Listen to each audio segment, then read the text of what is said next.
Olá! Hoje vamos falar sobre nacionalidade. É o tópico 1.7.3.3 do edital da Polícia Civil de Minas Gerais e faz parte do rol de direitos e garantias fundamentais. O artigo 5º trata dos direitos individuais e coletivos. O artigo 6º ao 11 trata dos direitos sociais. Já gravamos os vídeos dos dois. E agora vamos falar da nacionalidade, que está nos artigos 12 e 13 da Constituição Federal. O que seria a nacionalidade? A nacionalidade é o vínculo jurídico-político que une determinado indivíduo a determinado estado.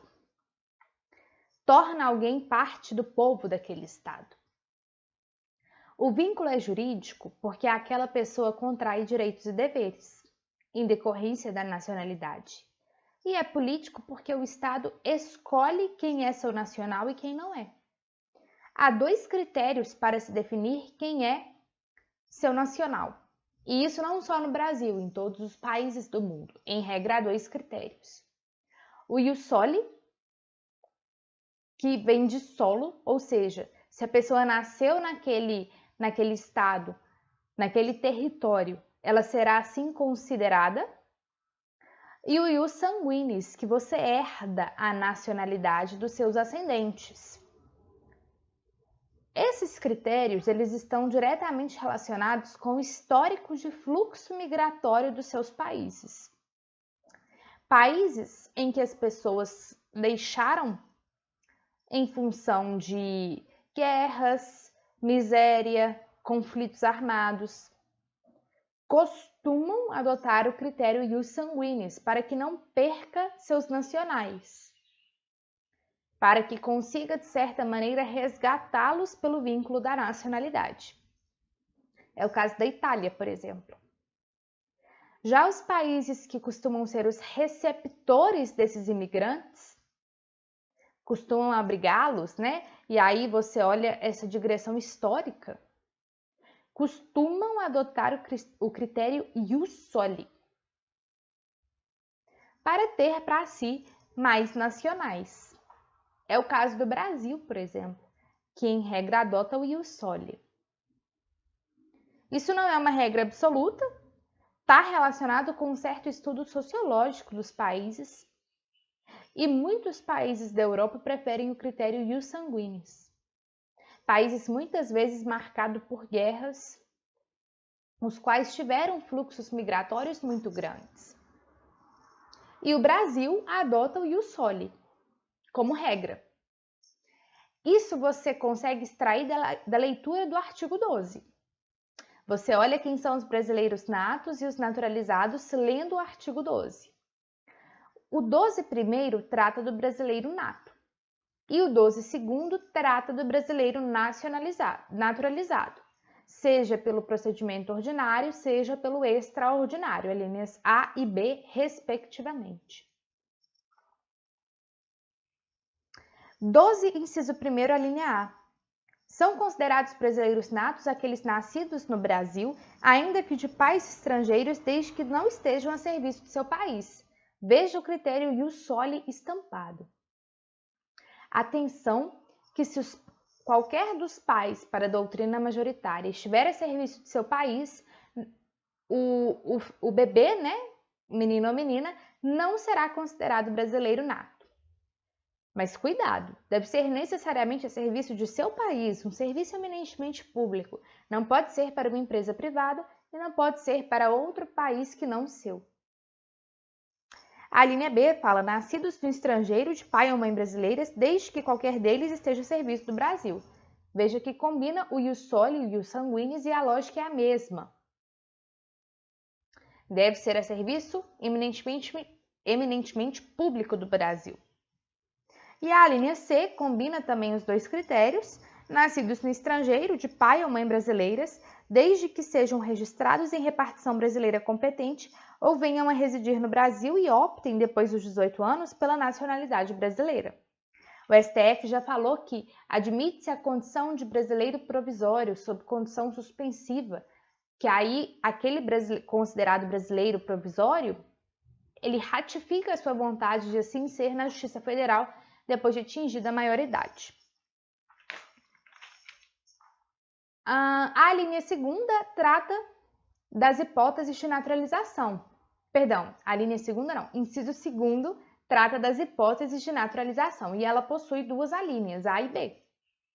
A é a naturalização ordinária, cabível a toda e qualquer nacionalidade. É um equívoco ler a linha A e achar que é só para países de língua portuguesa.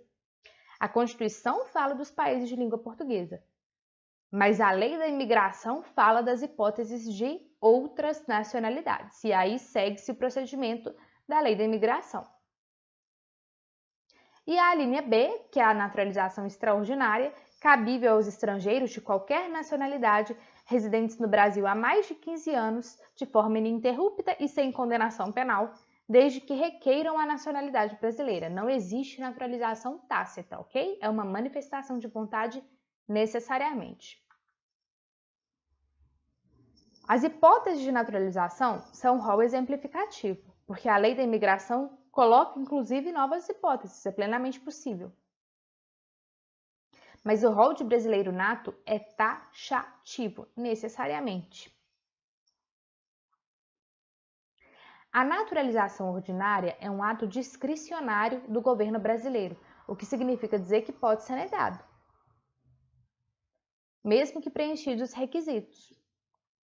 Agora, a naturalização extraordinária é um ato vinculado, o que significa dizer que não há margem de atuação do administrador. Uma vez preenchidos os requisitos, a naturalização deve ser concedida. Em regra, não há diferença entre brasileiro nato e naturalizado. Mas a Constituição excepciona em alguns direitos e deveres algumas distinções entre brasileiro nato e naturalizado. E quem faz isso é tão somente a Constituição. E quais são essas distinções? Bom, a começar na extradição, o artigo 5º fala das hipóteses de extradição. O brasileiro nato nunca poderá ser extraditado, o Brasil nunca poderá ceder um nacional seu, nato, para outro país, mas o naturalizado, embora a regra seja a não extradição, ele poderá ser extraditado em caso de crime comum praticado antes da naturalização ou comprovado envolvimento em tráfico ilícito de entorpecentes, independente do momento, antes ou depois da extradição. O artigo 12, parágrafo 3º, também fala dos cargos privativos de brasileiros natos. Presidente da República, vice-presidente da República, presidente da Câmara, do Senado, oficial das Forças Armadas, carreiras diplomáticas, ministros do Estado de Defesa. Dê a leitura no artigo 12, parágrafo 3º. Presidente do STF é composto de 7 alíneas. Costuma cair bastante em prova, inclusive.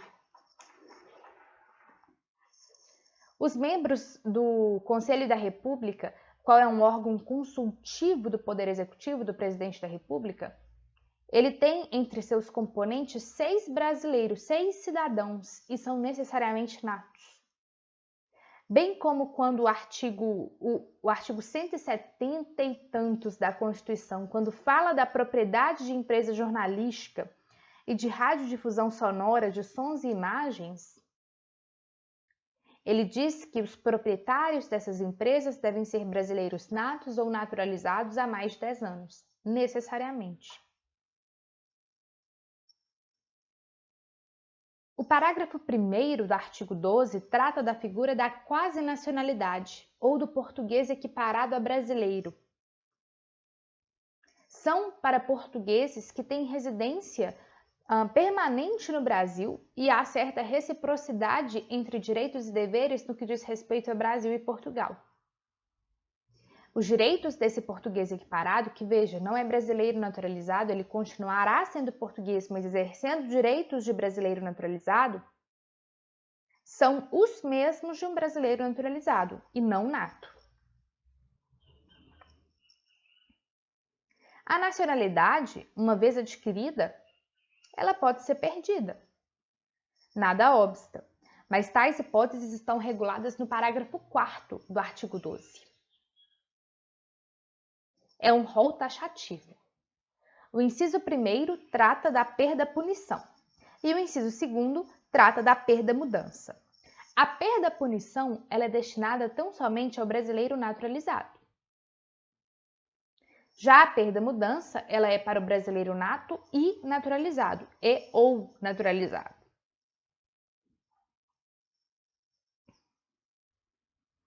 Veja, será declarada a perda da nacionalidade do brasileiro que tiver cancelada sua naturalização por sentença judicial em virtude de atividade nociva ao interesse nacional. O inciso 2º, aplicável para o brasileiro nato e naturalizado, perde-se a nacionalidade brasileira quando adquire outra nacionalidade. Contudo, se tal nacionalidade for originária ou necessária para o exercício dos direitos civis, de imposição de naturalização pela norma estrangeira ao brasileiro residente em estado estrangeiro como condição para a permanência em seu território ou para o exercício de direitos civis, não haverá a perda da nacionalidade brasileira. Então, recapitulando, reconhecimento de nacionalidade originária e imposição de nacionalidade para permanência naquele território estrangeiro ou exercício de direitos civis, não haverá a perda. Fora dessas duas hipóteses, seja brasileiro nato, seja naturalizado, perderá a nacionalidade estrangeira. Se eles se enquadram nessas exceções, serão considerados polipátridas, porque terão mais de uma nacionalidade. Se eles perderem a nacionalidade sem adquirir outra, serão apátridas, porque não terão uma pátria, não terão uma nacionalidade. Bom, fizemos todas as observações que precisamos sobre a nacionalidade.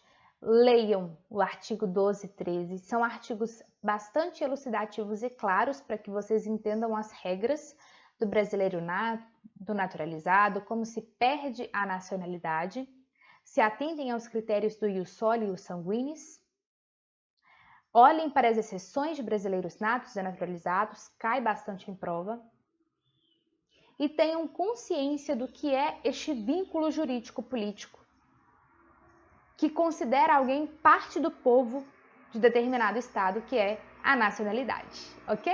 Muito obrigada!